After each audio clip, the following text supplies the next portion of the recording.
আমাদের আসলে দরকার হচ্ছে জাস্ট ট্রানজিশনের একটা তহবিল গঠন করা। সেটার সাথে যে সেক্টর আছে, আমি জাহাজ ভাঙা শিল্প নিয়ে অত বেশি বলতে পারবো না, ট্যানারি নিয়ে হয়তো বলতে পারবো, কিন্তু আমি গার্মেন্টস সেক্টর নিয়ে বলতে পারবো। আর যেহেতু ন্যাশনাল ফেডারেশন, অন্য সেক্টর নিয়ে বলতে পারবো।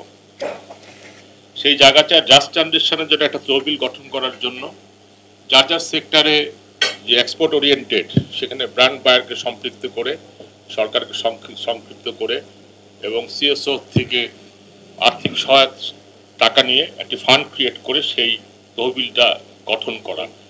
দরিদ্র বিমোচন না করতে পারলে আমরা সামনের দিকে এগিয়ে যেতে পারবো না।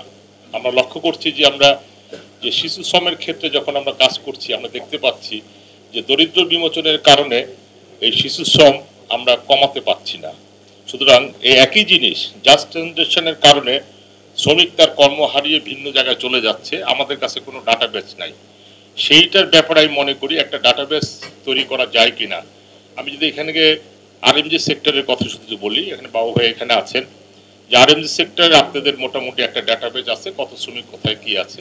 ট্রানজেকশন যখন হয়ে যাচ্ছে, সেই ডাটাবেসটা একটা ওপেন করা, যে এরা ট্রানজেকশন হয়ে গেছে, কোথায় গেছে, সেই জায়গাটা যদি আমরা চিহ্নিত করতে পারি, তাহলে আমার মনে হয় তাদেরকে আমরা ওই যে এখানে আছে আপ স্কিলিং, রি স্কিলিং মাধ্যমে তাদেরকে কর্মসংস্থানের ব্যবস্থাটা করা যেতে পারে।